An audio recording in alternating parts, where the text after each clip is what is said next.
दोस्तों आदाब। मैं इरशाद राही।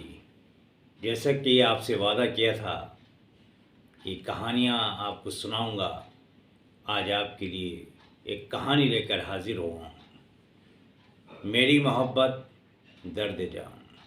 सुनिए, आपको बहुत पसंद आने वाली है। बहुत समय पहले की बात है। एक छोटे से गांव में जानवी नाम की लड़की रहती थी। उसके पिताजी एक छोटे से किसान थे और उसकी माँ घरेलू घर गृहस्थ औरत थी जिनका स्वास्थ्य खराब रहता था।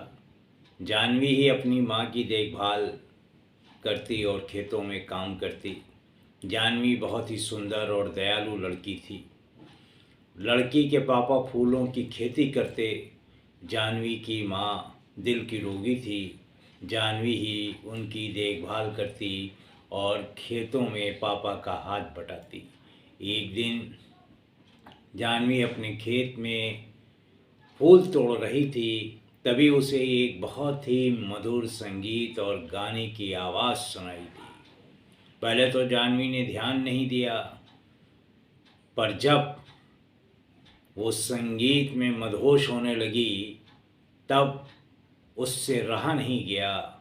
जहाँ से गाने की आवाज़ आ रही थी, जहाँ से गाने की आवाज़ आ रही थी, जानवी उसी ओर चल दी और चलते चलते वो उस जगह पर पहुंच गई जहाँ पर एक हट्टा कट्टा लड़का अपनी आंखें बंद करके गिटार बजाते हुए गाना गाए जा रहा था।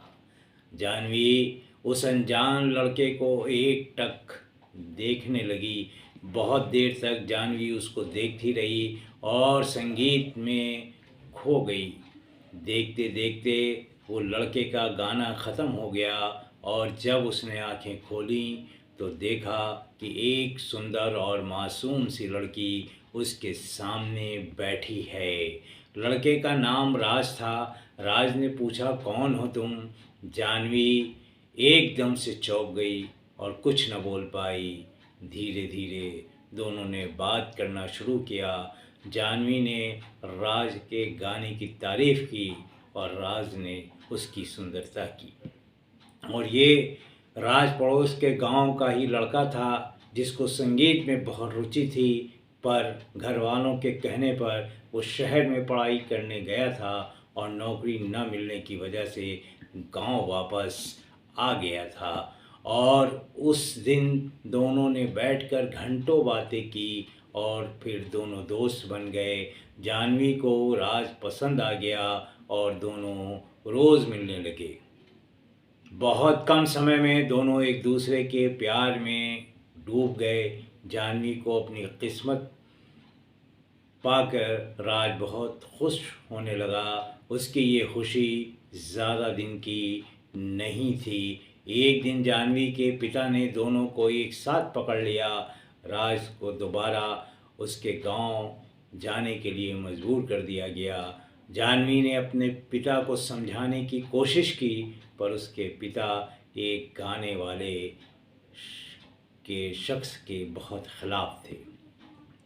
अब ये कहानी आगे बढ़ती है। जब जानवी की माँ को ये पता चला तो उसकी तबीयत बिगड़ने लग गई और इस बात से परेशान होकर जानवी ने राज से फ़ोन पर भी बात करना बंद कर दिया।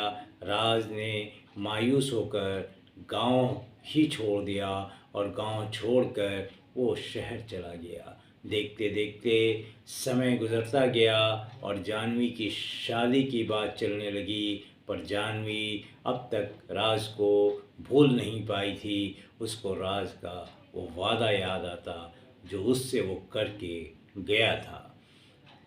अगली कहानी अगले पार्ट में इसकी सुनाऊंगा मैं। और आपको ये कहानी कैसी लगी, इसका रुख क्या है, और कमेंट्स में आप ज़रूर लिखिएगा। शेयर ज़रूर कर दीजिएगा और सब्सक्राइब कीजिएगा। तमाम पिछले वीडियोस को में आपने अपनी बेपनाह मोहब्बतों से मुझे नवाजा है और आपकी मोहब्बतों से ही आज मैं आपके दरमियान ये कहानियाँ लेकर आया हूँ। बहुत सारे लोग मुझसे ये कहते रहते कि कहानी का भी कोई सिलसिला रूबरू चैनल पर शुरू होना चाहिए।